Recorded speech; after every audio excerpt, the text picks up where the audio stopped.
Hello and welcome. I'm Leigh-Ann Gerrans and you're watching W News Extra, broadcasting live from the Arabiya studios. These are our top stories. Donald Trump doubles down on his push to claim Greenland, threatening Europe with even more tariffs. The Syrian Defense Ministry has announced a 4-day ceasefire after a new agreement with the Kurdish forces. And Brooklyn Beckham accuses his parents of trying to sabotage his marriage and says he won't reconcile with them.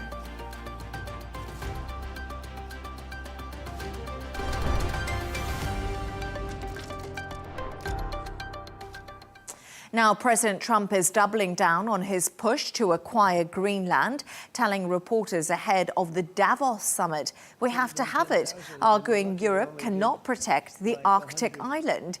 Let's just take a listen to what President Donald Trump is currently saying in Washington as he celebrates 1 year in office. But they're up for murder, and we jeopardize their case. When we send them back and we coordinate with other countries. A tremendous amount of work. All allowed in here by an open border policy of the worst president in the history of our country. A man that didn't win the election, by the way. It was a rigged election. Everybody knows that now. And by the way, numbers are coming out that show it even more plainly. We caught him. We caught him. So I just want you to know that it's a terrible thing. Here's the book on accomplishments, and this is something. Ooh, I'm glad my finger wasn't in that sucker. That could have done some damage, but you know what? I wouldn't have shown the pain. I would have gone back. What, did you hear that? That was nasty. But I would not have shown the pain. I would have acted like nothing happened as my finger fell off. That was a nasty. I think somebody did that. I think it was him. It was my man. How were you? You didn't do it. I know you did. I know you didn't. So, but here's the book. These are all things we have. I'm going to read a few of the samples, but look at this. These are all, each line is something that we did. Nobody did that before. And it's big stuff, too. Look, we have the hottest country in the world. So, I will read you a few. We ended Biden's stagflation. We were in stagflation. That's a disaster. That's far worse than inflation. As you know, he had the biggest inflation in the history of our country. They say 48 years. Pick your choice. But they had the biggest inflation in the history of our country. We have it right down to a normal number now. We're going to get it even a little bit lower. Created super high. What we've done with growth is incredible. We created super high economic growth, and America is booming. It's booming. There are thousands of businesses right now that are being built. Many of the biggest factories in the world are being built right in our country. They're not going to other countries. They're leaving other countries. Fourth quarter GDP is on track to pass perhaps much more than 5% growth, and that's despite the fact that we had a Democrat shutdown. They shut down our country. And we had 5%. Nobody in this room has ever heard about 5%. I think it could be 20% if we do it right. If we don't, every time we have good numbers, they raise interest rates. You shouldn't do it. In the old days, if you had good numbers, they'd lower interest rates, or they wouldn't do anything. Here, they try and kill it. They always try and kill success. Over the last 20, 25 years, that's the way. In the old days, if you had good numbers, the market would go through the roof. Today, if you have good numbers, the market goes down.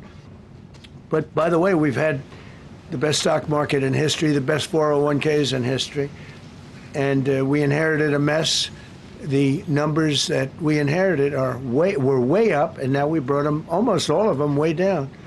We brought them way down. I mean, I'm not getting, maybe I have the bad public relations people, but we're not getting it across. We inherited high numbers, and we brought them way down. And look at gasoline. They have places in the country now, $1.99 a gallon. $1.99, $2.30, $2.50. I guess the average now they're saying is $2.31. I mean, he was at $4.50 and $5 for periods of time.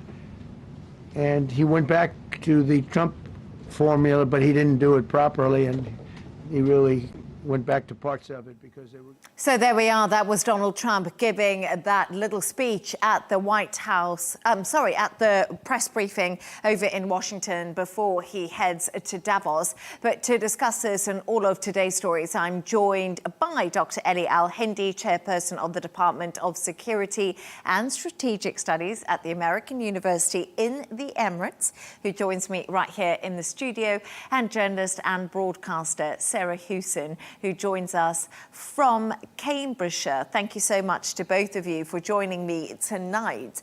So it's so interesting. We just heard from Donald Trump there. He's obviously 1 year in office now. He had his book of accomplishments, which looked pretty thick. He was sticking to the playbook, though. Hottest country in the world right now. He was saying the stock market is booming. It's been the best it is in history.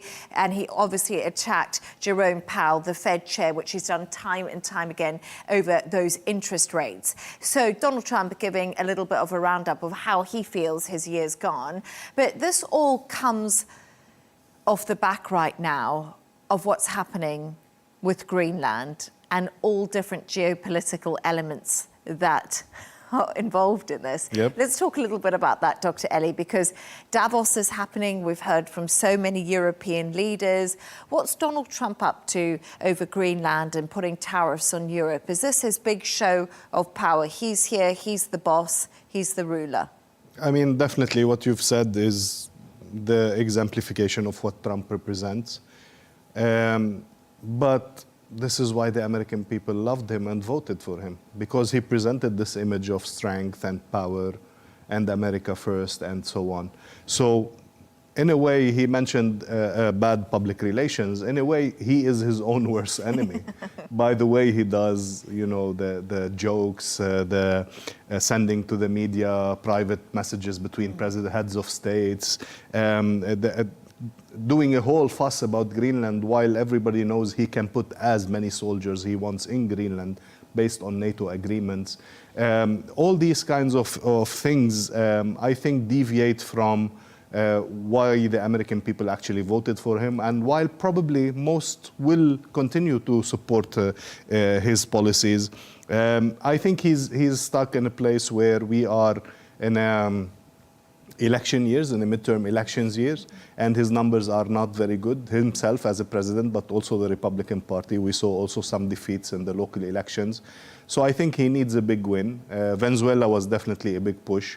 He needs another big win. Now, on the issue of Greenland, I don't think in any world, but then again, this is Donald Trump, he can surprise everybody. In any logical, normal world, he would go into a military action against European countries. So he mentioned and threatened about economic sanctions to pressure the European countries, which makes me believe that he's not willing to use military action in that sense. If we actually go into a an economic competition, I actually believe the European Union has a shot and have some cards to play there. And if they continue doing what they're doing, like standing up to him and saying no and actually presenting alternatives and putting some logic into that discussion, I think they might get away with it and avoid a serious conflict between the two partners, two allies of the Atlantic in that sense. We definitely heard so much in the latest days about the bazooka thing, but we also have all the possible counter tariffs. We have so many things, boycotting the services that the American companies do, the tech companies that operate in Europe. There are so many things that they actually could hit back with. So we have to wait and see. But I am still reassured that there would be no direct military confrontation. He will use Davos and any other scene to promote himself as the greatest leader of the world. We know that. We will enjoy hearing it one more time in Davos tomorrow. And Sarah, I just wanted to get your thoughts on that and Trump's first year in power since he came back to the White House, because he just actually has got that book of accomplishments. And I think what Dr. Elie mentioned was really interesting. You know, when Donald Trump was running to be president again, it was very, very America first. And we heard that time and time again. And he wasn't going to get involved in foreign forever wars. Things seem to have changed quite dramatically. And we're now seeing this almost tit for tat with European allies play out on a global stage. And I don't know how much appetite there is in America for this. Look, Donald Trump is taking his global strongman image very seriously, isn't he? Even in that news conference telling us that he wouldn't even show us that if his finger had dropped off. And he has got his fingers in a lot of global pies at the moment. And that's not necessarily resonating with his base and with the American people. 75% of Americans are against his Greenland policy or not remotely interested in it. His net approval ratings are at minus 13 at the moment. On the economy, the absolute core issue for his base, he's at minus 16. And so there is a danger that Donald Trump is spreading himself very thinly around the world and, you know, seeking these plaudits for his peacekeeping abilities. But as we heard this week, he's no longer going to prioritize peace if he's not going to get the Nobel Peace Prize. We've had Gavin Newsom. Norway didn't give it to him.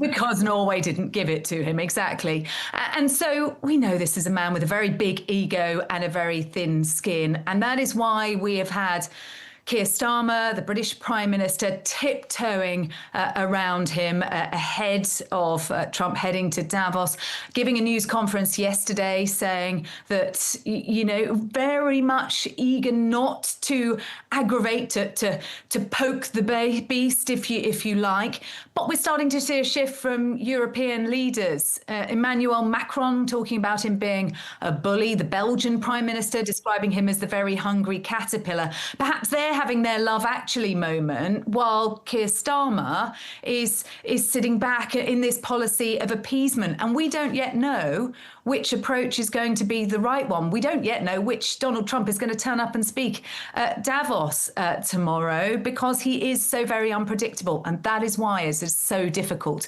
for world leaders to know how to respond. And for journalists to try and navigate. I think, you know, we can definitely put that there, Sarah. But actually, Donald Trump, as we said, was speaking now, and he said, Trump says he doesn't know what the Supreme Court is going to do on tariffs. And this is something I find quite fascinating, because right now that is going through the Supreme Court, Dr. Elie, and they could be ruled illegal. So all this leverage on tariffs that he's been using against his allies and against other countries all might be deemed illegal, and he might not actually be able to use this force that he's been using now for 365 days. First, let's remember that he does have a significant influence on the Supreme Court, and they are ideologically not very far, or at least the majority of them, as we know the balance.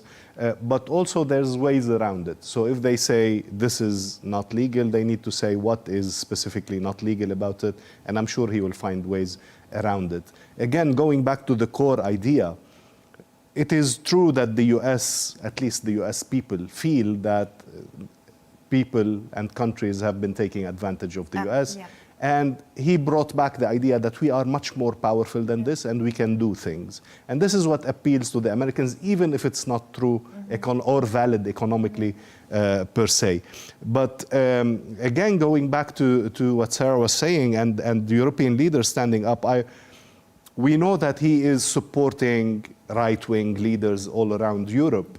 But we have a key player in Germany that I appreciate as a politician, but also him is one of the rare breed of central right politicians that made it back to power and could be the potential, you know, balance in this craziness that we are seeing. But even Merz is saying US actions have reached red lines and we will not accept this. So definitely the EU leaders are pulling together somehow. I hope they will be able to present something that is strong and valid and will deter Trump's craziness on the Greenland issue, at least. But it's so interesting because the US trade representative was speaking in Davos a little bit earlier, and I found what he said quite fascinating. He said the European Union has done nothing to implement US trade deal. I thought that was, and I spoke to a Republican strategist earlier, Sarah, who I thought brought up a point, who said that NATO has just been relying on the US the whole time. They've been sitting back. They haven't done anything, and they've got to wake up. And I think this is what Donald Trump is pushing in America. And if it wasn't for Trump, the NATO would be what? Oh, yes, so I did... On the ash heap. That's on it. the ash heap, it says.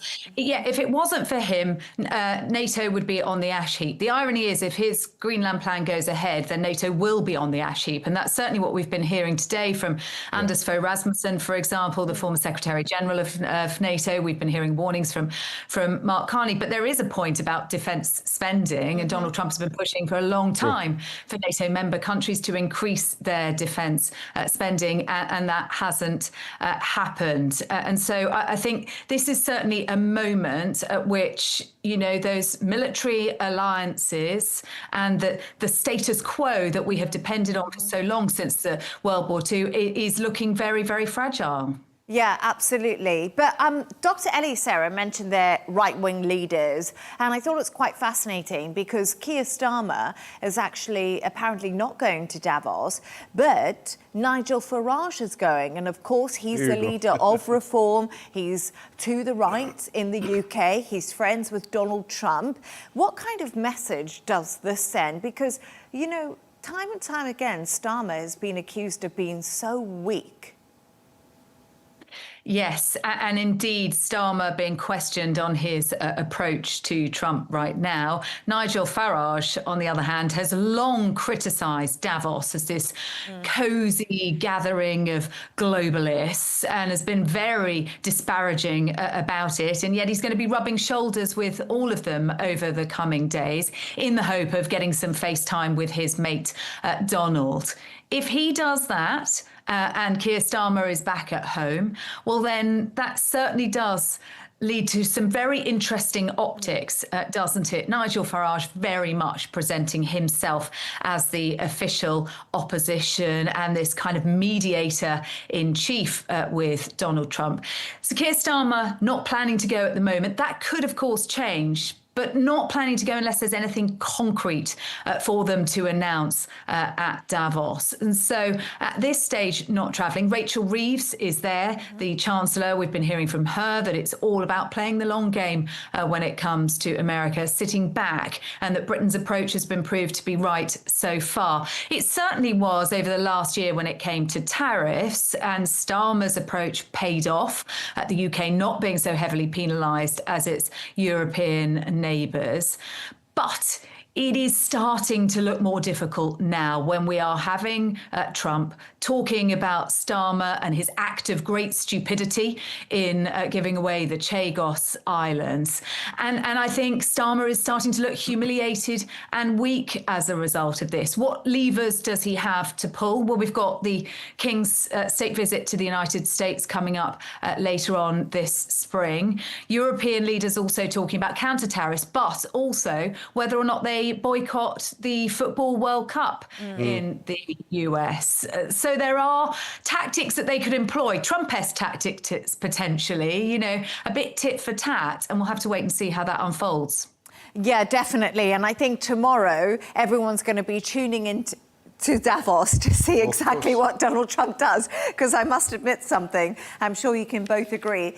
Davos has been pretty electric. It's normally can be quite bland and quite boring, but this year everyone's had an opinion. So Donald Trump bringing some spark to Davos, I guess you could say. Well, before he's even arrived. Yeah, exactly. He's caused all the drama and he's not even there. And imagine that in 1 year he has changed the world so much. Oh, yeah. As we were speaking, nobody would have imagined that the world will be here today within only 1 year of Trump's term. We still have 3 years to go. 3 years to go.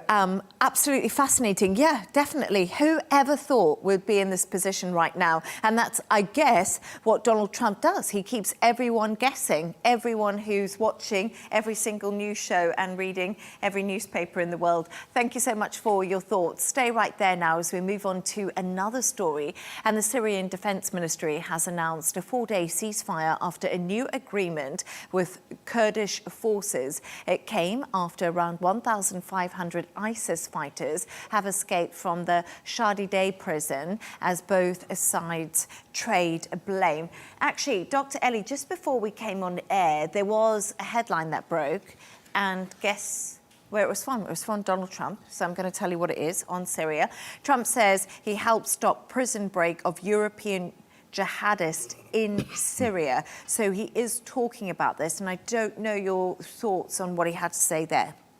This is definitely the issue of the ISIS prisoners and ISIS families and ISIS brides and children and all of them.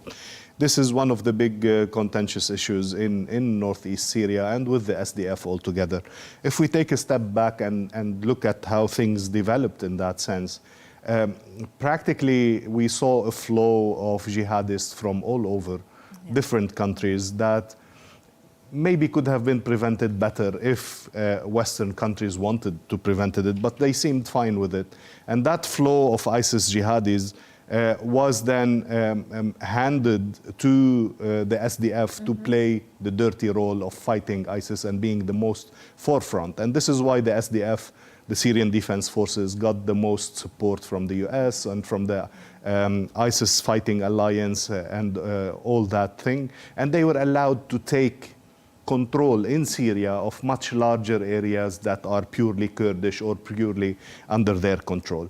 Now with the new administration, we're seeing the SDF put under pressure by the local government, by the new Syrian temporary government, but also somehow left out by the international community, and they are asked to give back everything that is not theirs, between brackets, in the political sense. And they have agreed to do that. However, the pressure has increased and the time schedule has been pushed, and the frustration between the two led to these explosions, starting from Aleppo and then all through. Now, the SDF, funny enough, the Europeans only had one condition in these negotiations between the SDF and the local government, was that the SDF would continue to control these prisons because they don't actually trust the Syrian central government to control these prisons due to its radical background, the people that were, colleagues with these people inside and who had the same ideology, who are now heads of the Syrian government. But again, the clear message from the international community is that Syria will stabilize, Syria will be united, and the SDF will have to face their future, their destiny practically, trying to preserve at least the control or some measure of control over their own Kurdish cities and Kurdish towns. And this is the condition of the ceasefire that was put on last Sunday. I guess if you are put in such a corner, why would you bother making an effort to keep the prisons safe?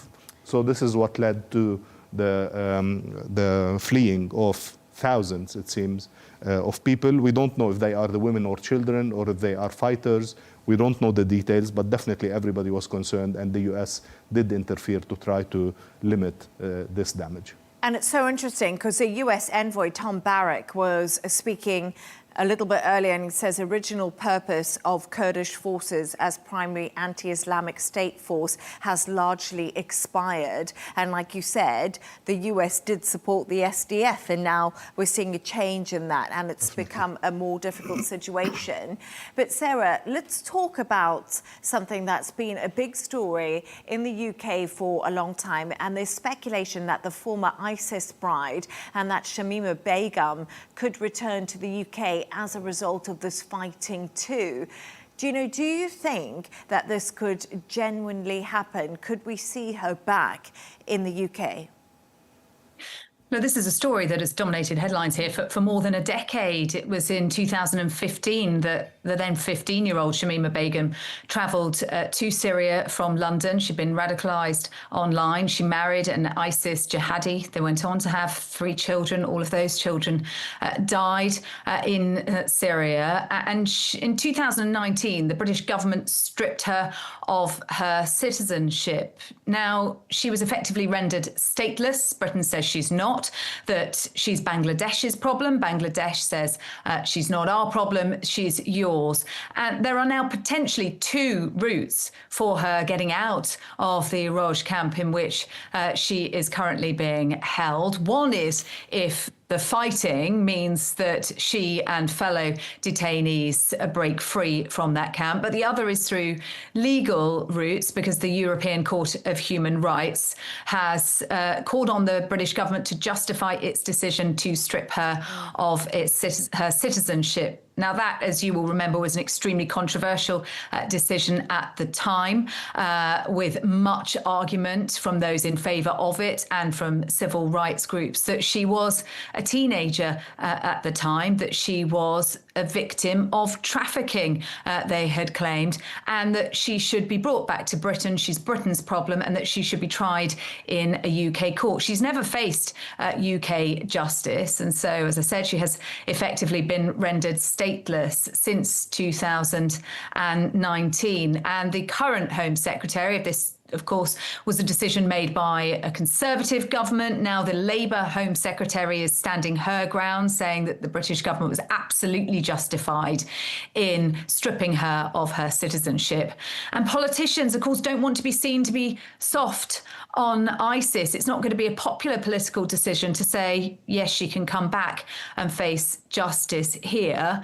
But you do have to ask what it says about confidence in the British legal system as well. If she is genuinely seen as a national security threat, could she not be dealt with in this country where she was born and grew up? Yeah, that's going to be a hot topic.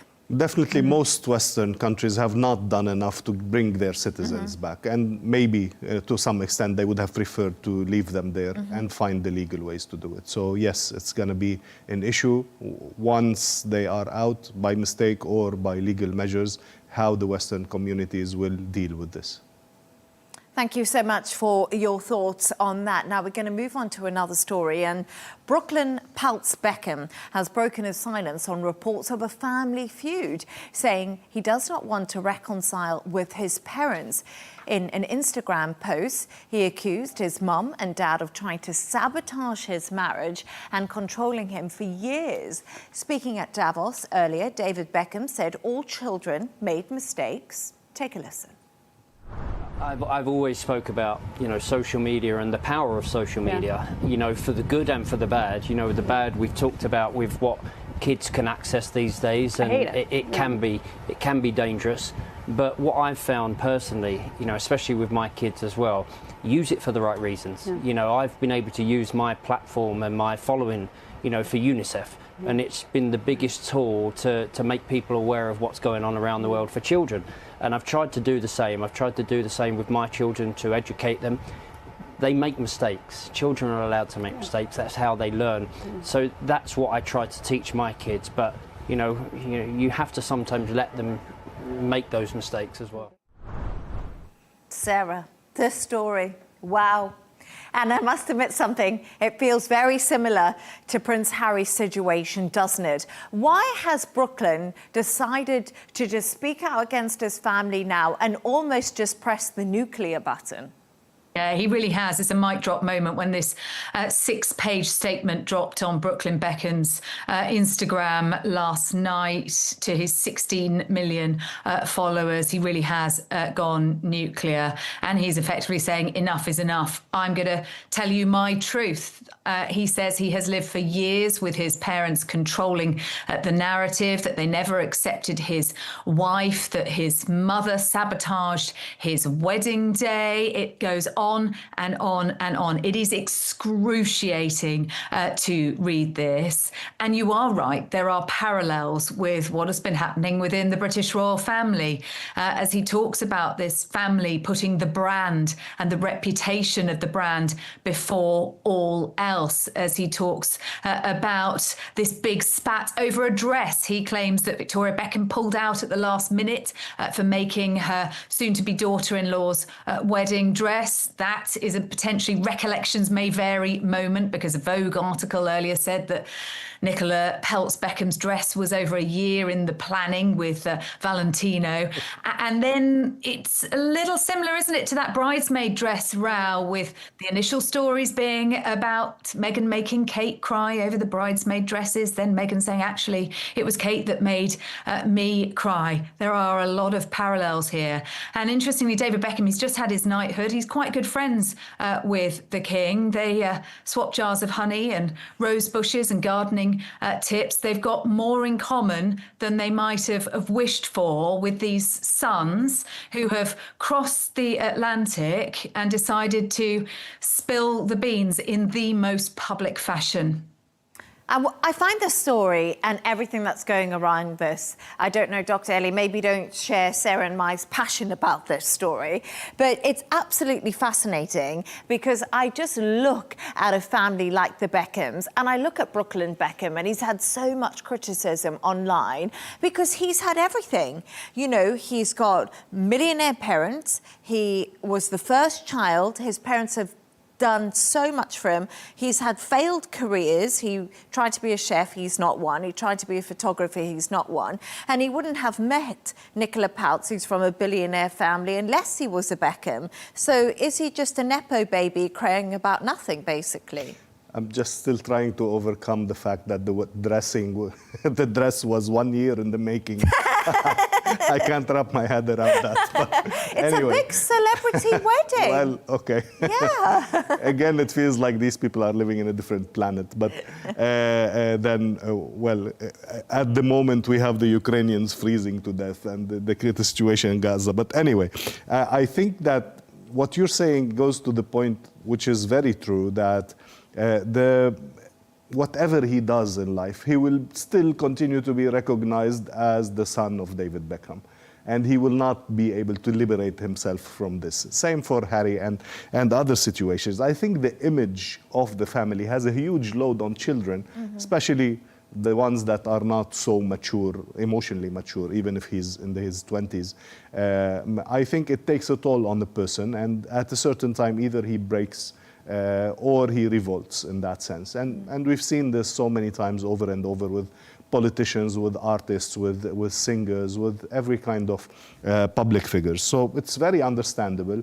But on the other hand of it, again, I think any exposure is positive exposure for celebrities, even if it is bad media, even if it is stories about their conflicts. I think they find a way to benefit from it and reap good financial. I don't know about that, because I think in this, some of it is so excruciating in its detail. The specifics that Brooklyn Beckham mentions when he talks about his first dance at his wedding, that they'd planned and practiced this romantic first dance, and he was called up to the stage for it, and there was his mother, and then she danced on him. I mean, this for Victoria is just... She's a Spice Girl, come on. Embarrassing. You cannot... If your mother is a Spice Girl, this has to do some effect on your life. It's just hideous to watch this playing out. And Leigh-Ann, you know, I hear what you say. He is a young man who has been given everything and has left a very wealthy family in the UK and married into an extremely wealthy, powerful family in the United States, and has decided that he can, you know, tell the world just how miserable his childhood was. Look, I do have a degree of sympathy when I read what he talks about, you know, his own levels of anxiety and you know, it all being not family love, it all being about showing it on social media, and the more you shared on social media, the better.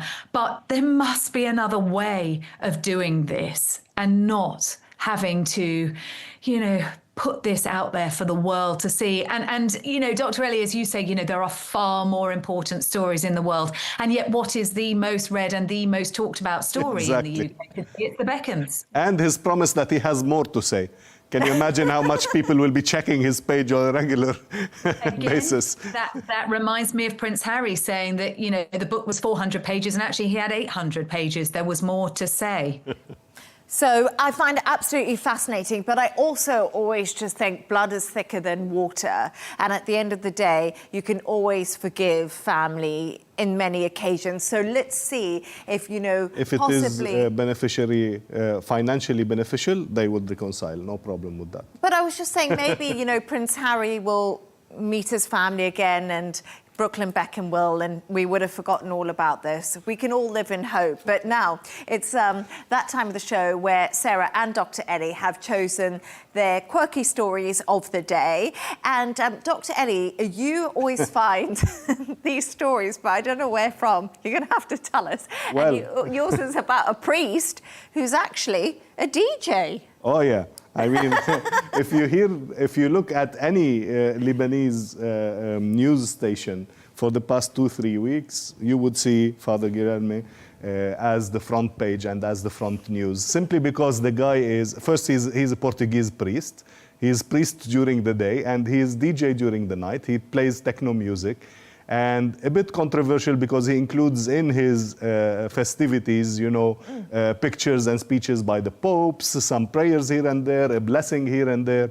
And he has been so popular with young people, with his music, with his DJing, and he's been doing very well. Now, when he came to Lebanon, there were many more conservative figures in the state, in the church and outside the church that rejected his visit and rejected the fact that he, as a priest, dressed as a priest, would be DJing in a nightclub.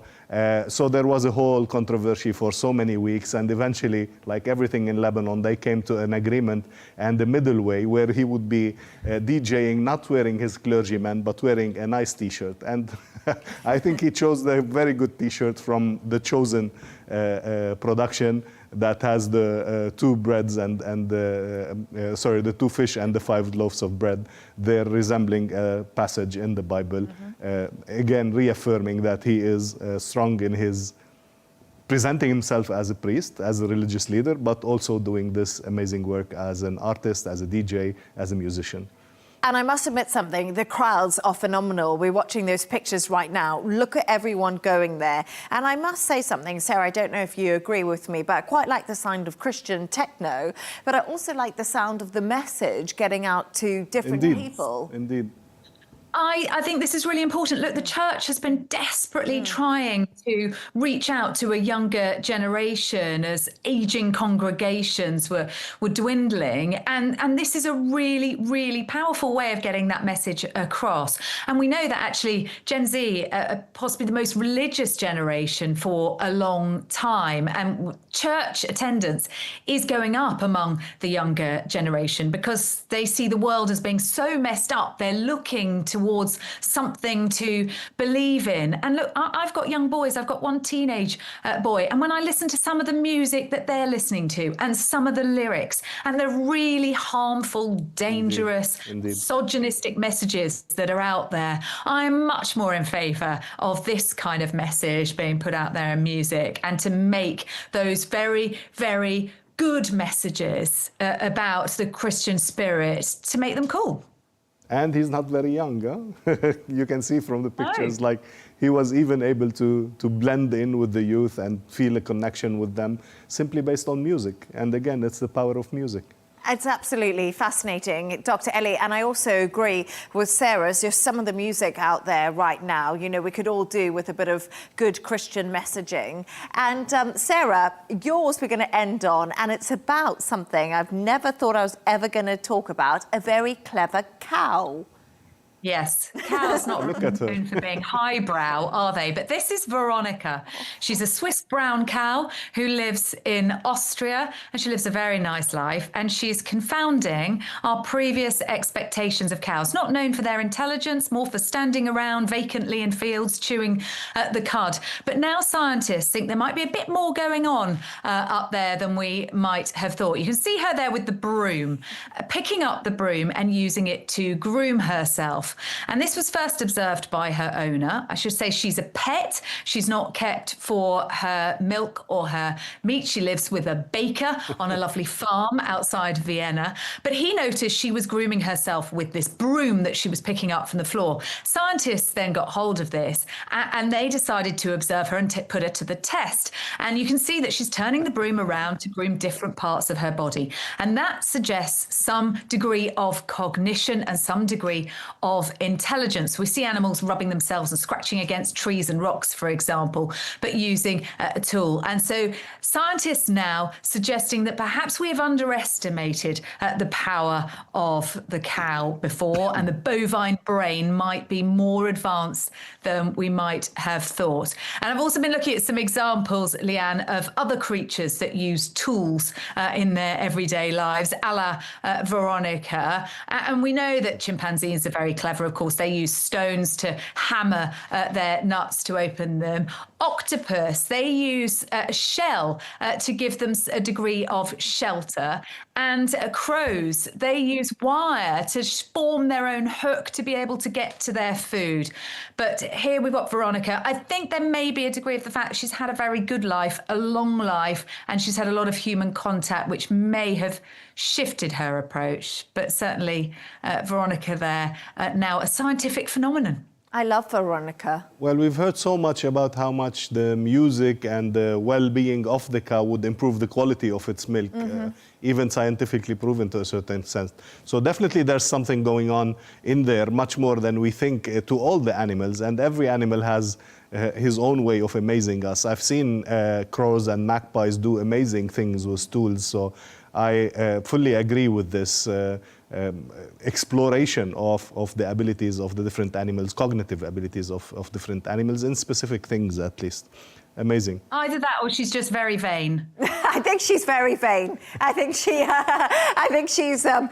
Veronica's like, I want to look good. I've got to attract a mate. She looks a bit lonely. So maybe Veronica's giving herself a bit of a groom to try and see. Some people are, of course, thinking about the meat itself. And no, Dr. Elie, Veronica is a pet. You don't eat pets. Anyway, just that. But thank you so much to our guest today, Dr. Elie Hindy, chairperson of the Department of Security and Strategic Studies at the American University in the Emirates.